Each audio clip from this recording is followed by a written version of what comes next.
Halo semuanya, kalau kita ngomongin Real Madrid, kita tuh nggak cuma ngomongin soal klub sepak bola kan? Kita lagi ngebahas sebuah institusi global, sebuah simbol kesuksesan, dan sebuah dinasti yang udah mendominasi panggung dunia selama lebih dari 1 abad. 15. Coba deh, biarkan angka ini meresap dulu.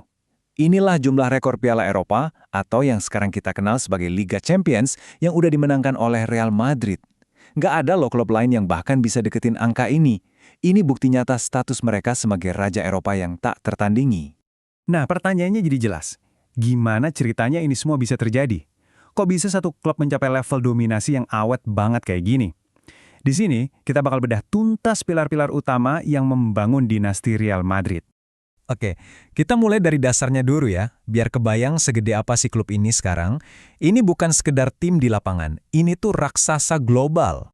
Coba dilihat angka-angka gila ini. Valuasi 6,6 miliar dolar. Klub bola pertama yang pendapatannya tembus 1 miliar euro. Dan jadi klub olahraga yang paling banyak diikutin di media sosial. Ini nunjukin kalau kekuatan mereka itu bukan cuma soal trofi, tapi juga soal duit dan pengaruh di seluruh dunia. Nah, sekarang yuk kita mundur sedikit ke awal mulanya. Soalnya, buat ngerti masa kini, kita harus lihat gimana identitas prestisius mereka itu dibentuk dari dulu banget. Nah, ini nih yang menarik. Timeline ini nunjukin banget gimana identitas klub tuh nyambung erat sama sejarah politik Spanyol. Pemberian gelar Real atau kerajaan di tahun 1920 itu menanamkan citra keagungan dan status yang jadi DNA mereka sampai detik ini. Oke, kita maju lagi sedikit. Kita bakal ngebahas orang yang bisa dibilang jadi arsitek klub modern, Santiago Bernabeu. Dia itu bukan sekedar presiden loh, dia itu seorang visioner sejati. Cetak biru dari Bernabeu ini benar-benar revolusioner. Dia nggak mikir buat musim depan doang, dia itu membangun fondasi buat 100 tahun ke depan. Dia bangun stadion megah Santiago Bernabeu, dia yang memulai tren rekrut bintang terbaik dunia kayak Alfredo Di Stefano, dan bahkan ikut andil menciptakan Piala Eropa, kompetisi yang nantinya mereka kuasai. Dia paham banget, kalau mau berkuasa selamanya, butuh infrastruktur top, bintang global, dan panggung buat bersinar. Itulah fondasi yang kita lihat hasilnya sekarang. Kutipan ini, wah, dalam banget artinya. Ini nunjukin gimana di bawah Bernabeu kesuksesan di lapangan itu jadi alat diplomasi yang kuat buat citra internasional Spanyol.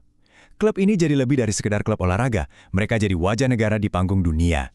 Nah, dari sini kita lihat gimana klub ini ngambil idenya Bernabeu soal pemain bintang dan mengubahnya jadi mesin marketing global yang nggak bisa dihentikan. Selamat datang di era Galacticos. Jadi, apa sih sebenarnya Galacticos itu? Ini adalah sebuah kebijakan yang disempurnakan oleh Presiden Florentino Perez. Idenya simple, kumpulin pemain yang bukan cuma jago, tapi juga paling menjual di seluruh dunia.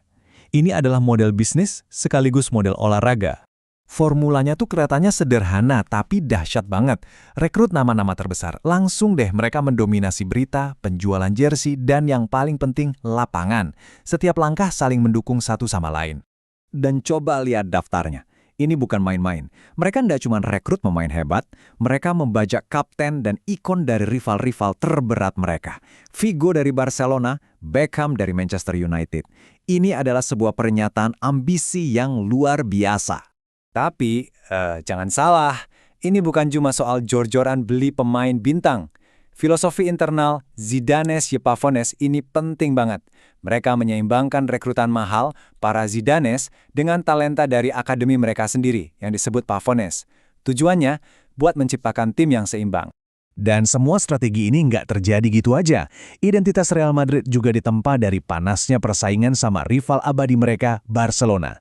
El Clasico itu lebih dari sekedar pertandingan sepak bola. Secara historis, ini jadi simbol pertarungan politik antara pemerintah pusat di Madrid dan identitas regional Catalonia, menjadikannya salah satu pertandingan paling emosional di dunia. Nah, ini dia puncaknya. Bukti paling nyata dari dinasti mereka, kesuksesan yang nggak ada tandingannya di kompetisi utama Eropa. Disinilah mereka benar-benar memisahkan diri dari klub-klub lain. Selama lebih dari 1 dekade, ada satu kata yang seolah jadi obsesi klub. La Decima. Hasrat buat memenangkan gelar Liga Champions ke-10. Waktu mereka akhirnya berhasil meraihnya di tahun 2014, itu bukan cuma kemenangan biasa, itu adalah sebuah kelegaan dari beban sejarah yang berat banget. Dan ini yang benar-benar menggambarkan kehebatan mereka. Setelah nunggu 12 tahun buat La Decima, mereka cuma butuh 10 tahun berikutnya untuk nambah 5 gelar lagi. Puncaknya gelar ke-15 yang luar biasa di tahun 2024. Ini sih dominasi era modern namanya. Grafik ini nunjukin semuanya dengan jelas banget. Real Madrid itu nggak cuma di atas, mereka ada di level yang berbeda. Punya gelar lebih dari 2 kali lipat dari rival terdekatnya, itu namanya dominasi total. Coba pikirin deh, dekade terakhir ini aja udah jadi era legendaris buat kebanyakan klub. Tapi buat Real Madrid, ini adalah standar mereka. Menang 6 dari 10 Liga Champions, dan jadi yang pertama menang 3 kali berturut-turut, itu pencapaian yang gila banget.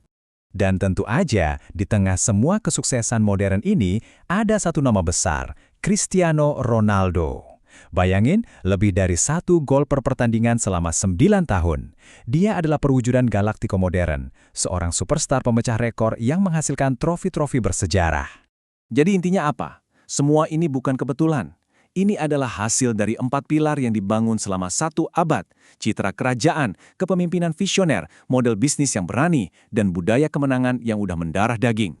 Dan sebagai bukti akhir dari keunggulan mereka yang berkelanjutan, mereka adalah klub pertama di 5 liga top Eropa yang berhasil memenangkan lebih dari 100 trofi di semua kompetisi. Sebuah pencapaian yang mencerminkan konsistensi mereka dari dekade ke dekade. Jadi, ini meninggalkan kita dengan satu pertanyaan. Setelah berkali-kali mencapai puncak, gimana caranya sebuah klub yang terus-menerus mendefinisikan ulang standar kehebatan bisa terus melakukannya? Itulah tantangan yang dihadapi Real Madrid saat mereka memasuki babak selanjutnya dari dinasti mereka yang luar biasa.